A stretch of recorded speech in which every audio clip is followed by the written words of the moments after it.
KNAC.com. Thanks for checking in. Francisco here, otherwise known on the socials as MetalXCandy. Uh, Avant-garde.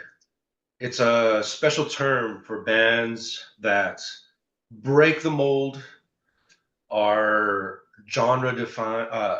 defining, and don't go by any rules, have a real sense of artistic expression. And I want to use that term for Imperial Triumphant, one of the modern bands. They've been around for a good minute. They're about to release their fifth album, Goldstar, through Century Media Music. And I have the pleasure of speaking to Zachariah Ezrin, vocalist and guitarist from the band. How you doing, Zach? I'm great, man. How about yourself? I'm very good. Thank you. It's a pleasure to speak to you. Your band is pretty mind-blowing. If you've not seen this, I highly recommend bands. I highly recommend people check out your band because it's not just audio-wise, it's just amazing, but visually, you guys bring this. How would you describe it?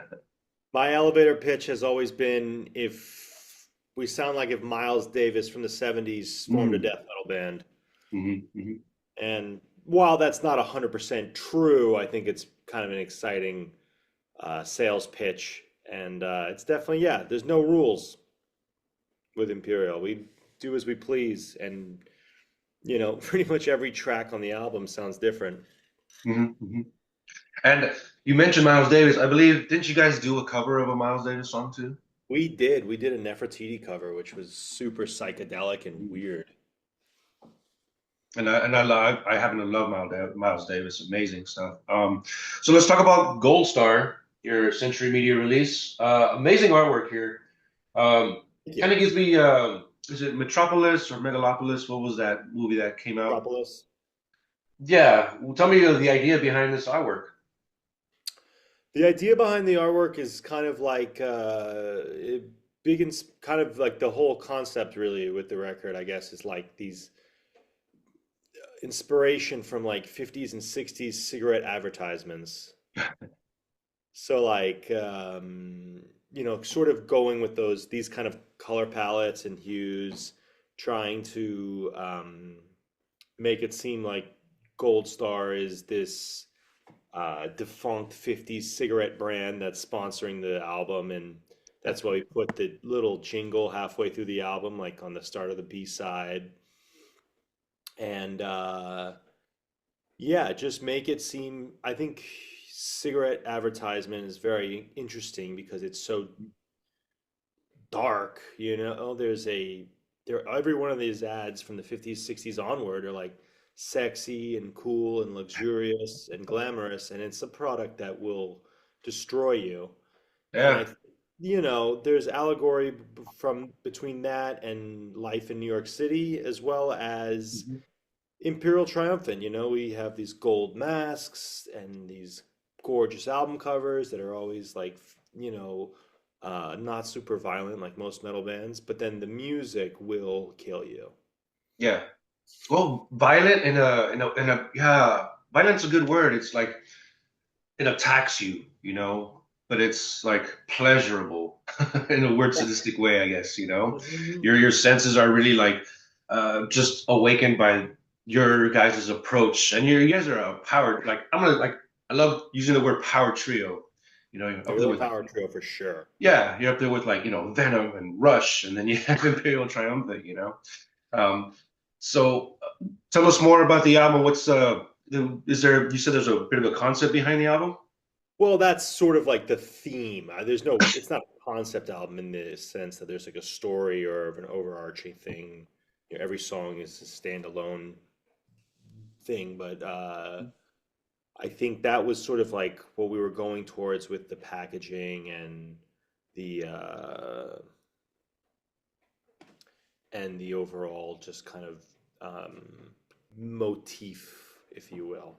Mhm. Would say this. I would say that we're also trying to do something that's like maybe this is our most accessible, most forgiving record. Put Huh. the most hooks in, the most like try to make it as catchy as we could, Yeah. and make it addictive, like it is a pack of cigarettes. Like Yeah. Yeah. Would you say kind of a almost a commercial approach to it? To you say accessible, I kind of think commercial, which is like I mean I don't know how it is in New I York. don't know how commercial this music is. You know Yeah. what I mean? Like, I don't think I'm gonna get a phone call from Lexus saying, "Hey, we want to use your music in an advertisement." Yeah. But I think that when I say forgiving and stuff like that, what I mean is like if someone said, "Hey, I've never heard of your band. What's a good album to start with?" I would recommend Goldstar. Ah, very cool, very cool. 5 albums deep and amazing quality. Tell us about the production, the studio you were recording this at, and all the behind the scenes that was going on. Yeah, we recorded the album in 5 days at Menegroth Studios, the Oh, studio we worked with for our whole career, and it just man. shut down. So we were the last band to No record it. way. Yeah, Oh man.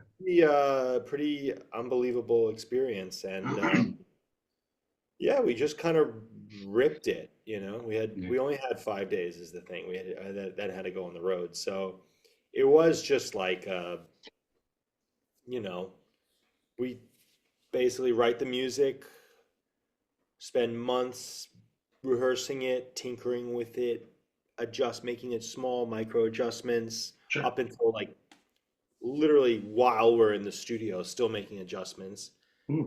and then just laid it down. Yeah, it was really the whole thing came about very organically and naturally, and Good. I really think that it feels like us. How long did the writing process before you got into the studio take? It's tough to say. I mean, we officially started playing together on this stuff maybe late 2023. Huh? But I know that we were all separately writing ideas or had concepts or riffs Okay. lying around for years before, you know. Hmm. So it's a collaborative effort. It's not just like one sole Oh person no, doing. it's we all write together, we all can write, Very and good. it makes for when it comes to writing an album much easier because Yeah. everyone's only responsible really for one third. Yeah. And everybody's on the same page. We're all here for the greater good.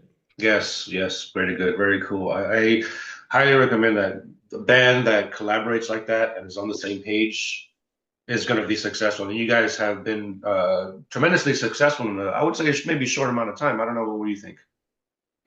Yeah, it's tough to say because it feels like every step forward has been a huge fight. You know what I mean? Like we really have to work hard and push for everything, every inch that we get. But then I look back and I'm like, wow, we've actually come pretty far. Yeah. And sometimes you just gotta like take a little look back and take some perspective.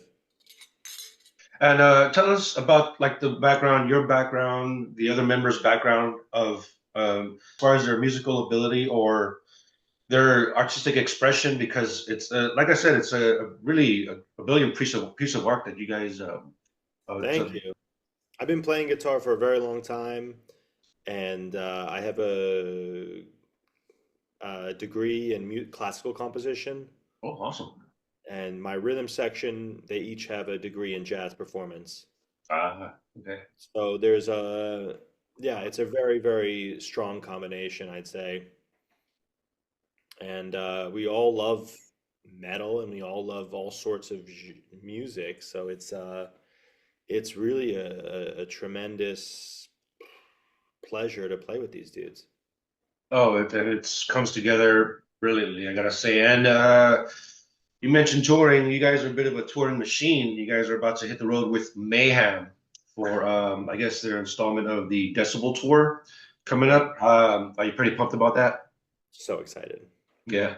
Mayhem is like pretty amazing live, and you guys are amazing live. Is there like a do you have big plans for this show? Because I kind of read in the press release you guys are going to take it up a notch. Yeah, we do have big plans. We're doing everything, you know. We got new masks, new logo, new stage production, new songs, new album. Everything is new and shiny and ready to kill. You're also going to be touring with I say it's Igor. I don't know if it's Igor, but later on in the year you also be going in the UK and Europe for that tour. A lot of dates with that. But how would you compare the American side of the fan base versus like European and other countries? It's different. I think that Americans, they buy more merch, which is, Ah, right on. yeah, we have a consumer culture in this country, and so when we tour US, we shred merch, man. It's awesome. Nice. Very, very cool. What do you say? Do you have a piece of merch or something that was completely odd to you that you were like, this is not gonna sell, and it sold? Uh, I mean, dude, we've sold so much shit. I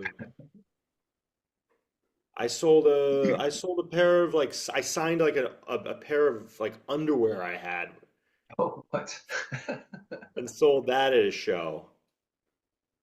I mean, we've really just sold anything. You know what I Yeah. mean? Like I would have we like yeah I like sold guitars and shit. I've sold Just guitar. Wow. yeah, whatever, dude. I mean, Mhm. sold I think the best thing we did was like I remember we played a show with Carcass and they had these yellow shirts that were shredding and I was like that's the ugliest shirt I've ever seen. I got to steal that idea. Yellow. So we the next tour we did we had like these sort of pale pink shirts Uh-huh. and they sold really really well. So sometimes it's good to mix it up. Eye-catching colors, definitely. Back to Goldstar here. Now you have some pretty cool special guests I heard on the album. Can you tell us about that? Yeah, we're really grateful for the guests that we have, Dave Lombardo and Thomas Hawk particularly. Those are guys that we really respect, and it was really a dream come true to work with them. And I got to say, like everyone, every guest we've ever worked with has delivered in a way that we probably couldn't recreate ourselves, So that's Oh, really true benefit. a bit of a learning experience when you're watching like these, I guess artists that you kind of looked up to, and then they're in the studio with you, right? Exactly. Uh, of all the people that you worked with, who was somebody that like stood out to you? I mean, we literally had, yeah, I mean, we had Thomas come into the studio just on like, because we found out he was in the city. And we were like, should we invite him? It's like, okay, yeah, we'll invite him. And he just came by and just like laid down some vocals, like in the middle of like a very, tight 5 day recording schedule. It was Yeah. fucking awesome. And he's a great guy. And we're really grateful for his time and talent. Yeah. Super huge too, right? If I'm not mistaken. Yeah, he's a big guy. I mean, we're all pretty tall in the band, but All right. yes, yeah, he's pretty tall. Let's talk about touring now. You had made a statement on the press release that I had seen as far as like you guys being the opener and you've had to constrict your show down to like about a half hour. And your songs are like epic songs. So you'd only can squeeze in about a few songs. But your statement that really stood out to me was the creative restriction equals better art. Yeah, I believe that. Yeah. I think obviously there's examples of it not working and the opposite being true. Mhm. But you look at like Chinese democracy, which is like unlimited time, unlimited money, and Yeah. it's just 1,000 didgeridoos, it's too much, man. I think that when you have time limits, whether and time restraints or money restraints or whatever, if you want to think outside the box, there's got to be a box. So you can't, you have to. And I also do think that, like, especially with avant-garde music, like what we're doing, like, it's super easy to write a 9-minute epic because Oh, it could be anything. There's no rules. But when you put a little bit of rules, then all of a sudden you're like, fuck, all right, which one of my babies am I gonna kill? Like which riff has got to go, which has got to, we got to keep this thing tight, and that's why I think Goldstar is such a great and unique record in our discography, is because there is only the lean, only the strong, only like the really best of the best made it sure. to the record. Mhm. And you guys are, I guess, highly influenced by your surroundings and based out of New York. Uh, what would you say? uh, about New York that kind of created Imperial Triumphant? I mean, I think it's just a unique uh, place to draw inspiration from. And we're not the first band to be weird and from New York City. We're kind of part of like a long pedigree of unique, you know, vanguard pushing bands Hmm. from New York, whether it's metal or jazz or art rock or whatever. Right. But I think that anytime you're singing writing about what you know and you're writing about your environment, like it's always going to be authentic. So, you know, if I'm just being myself on all these records. Totally. And tell us about your like coming up in the scene when you're like a young kid and going to concerts. Like, what were you involved in? What bands were you checking out? Who influenced you when you were young? I mean, I was fortunate to grow up in New York because there's so many great bands that play there. So I got to see a lot of really great acts when I was a teenager, at clubs that are no longer around, of Oh course. man, yeah. And then, you know, in my early 20s, you know, went to a lot of like shows at the Vitus and the Asheron. And it was like, I've always been sort of like an outlier in the scene. I don't really hang around too much, but I go to shows and I enjoy, and I'm, you know, made some good friends and people in other bands, and everyone's really great. And Mhm. there's a lot of really big talent in the city, a lot of really great players and writers and artists. So it's nice to be able to check out the stuff. You know, it definitely was tricky booking myself before anyone knew who we are because it's not a very easy sell, this kind of music. So it was a slow start for me for sure, but I guess I just was a bit stubborn and didn't want to give up. No, of course, consistency. Man. You got to be, got to just go forward and kick down those doors.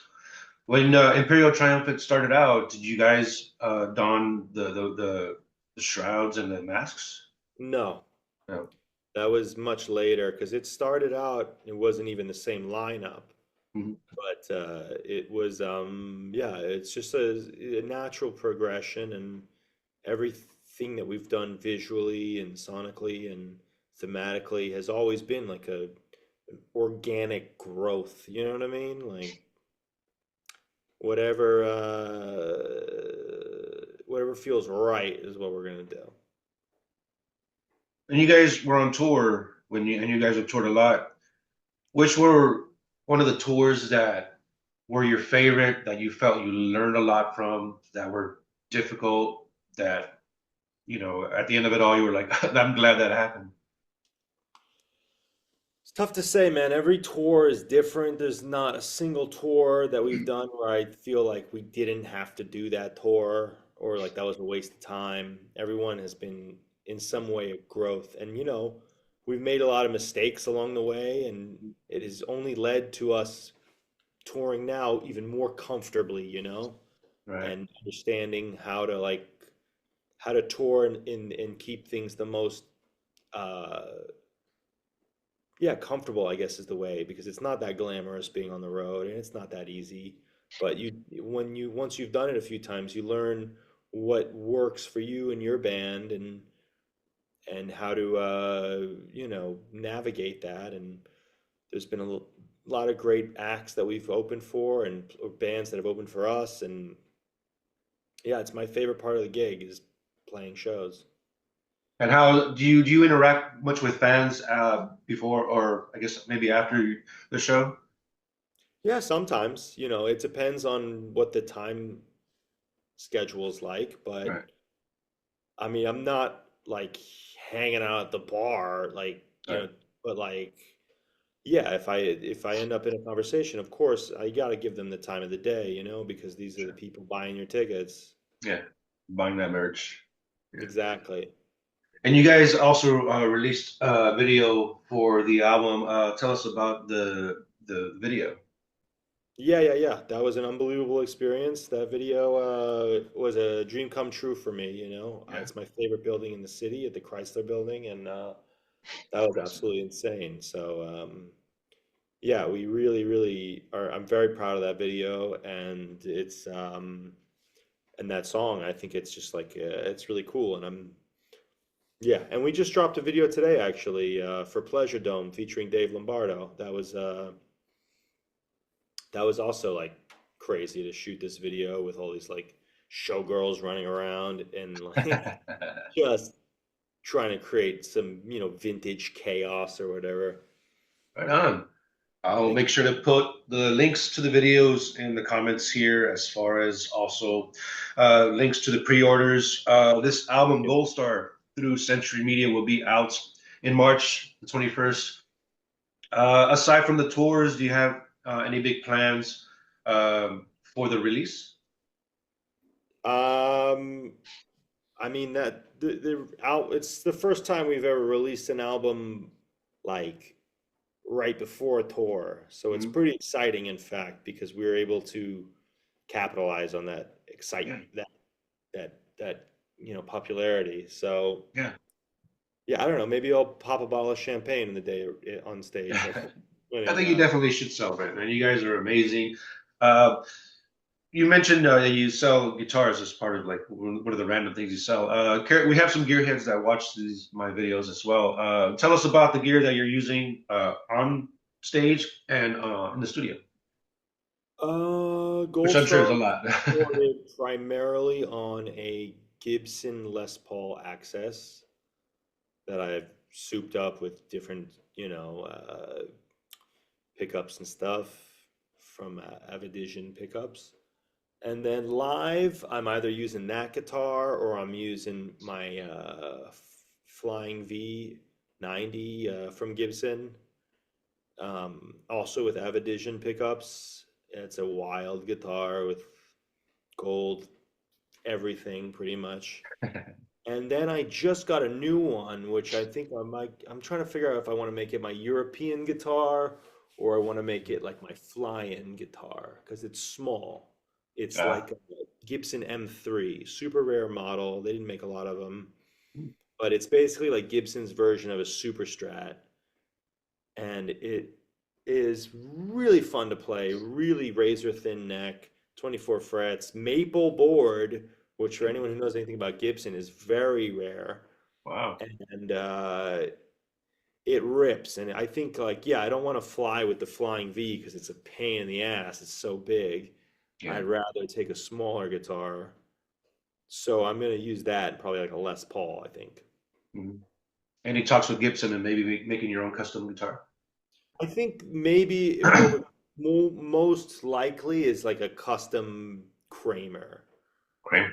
Yeah, because they own Kramer, and I know that they wanted me to play more Kramers because they gave me a Kramer for free. They were like, "Here, Ah, take this Kramer," because I needed a guitar on the road, and they're like, "Yeah, just take the Kramer. It's fine. It's gold. You'll love it." And it is great. I'm not yeah. gonna lie. That company definitely has had like, I know they started out great and then they sort of came down. Now they're coming back and they're have being Okay. made in America and they're really amazing instruments. Just about out of time talking with Zach from Imperial Triumphant about Gold Star, the new album from Century Media coming out March 21st. Um, is there any stuff that you want to tell your fans or maybe people that haven't heard you and will be seeing you and hearing this album for the first time? Um, uh, Buy Gold Star, pre-order Gold Star, smoke Gold Star, die from Gold Star, buy tickets to our show, and listen to Gold Star live. Well said. And they'll be on the road with Mayhem for that Decibel tour. It's going to be insane. That's going to be hitting Los Angeles, so I'll be there. So hopefully I can meet you and maybe, I don't know if you drink, but we'll maybe have a beer or something like that. Sounds good, man. Yeah, but thanks for your time. High hail and a horns to the Imperial Triumphant camp. And good luck on the road. Be safe out there. Thank you very much. Have a Thank great day. you. You too. Cheers.